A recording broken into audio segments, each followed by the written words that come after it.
Macam mana nak hilangkan bintik hitam, kulit kusam dan pori besar? Jawapan dia adalah awak kena ada step rutin yang kontrol minyak berlebihan.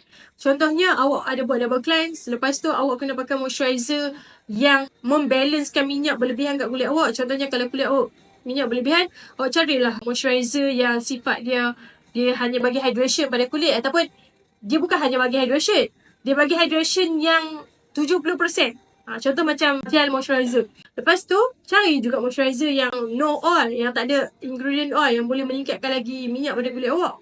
Lepas tu seterusnya, kalau awak dah buat benda tu dari segi cleanse dan moist, dan produk yang awak pakai tu okey, cuma in long term awak konsisten, dia ada sikit perubahan, tapi dia tak bagi perubahan macam yang awak nak.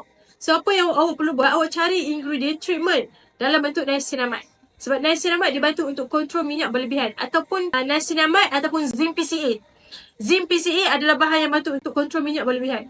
Dan kalau awak dah pakai zinc ataupun niacinamide tak okey juga, masa tu boleh go to retinol. Retinol dia bantu untuk kurangkan masalah minyak berlebihan. Tapi retinol ni dia ada risiko. Kalau awak pakai retinol tanpa menyeimbangkan keperluan kulit, dia boleh keringkan kulit. Tapi kalau awak pakai niacinamide ataupun zinc, dia tak ada risiko keringkan kulit. Dia sendiri yang balancekan keseimbangan pada kulit. Awak boleh tengok dari segi yang tu.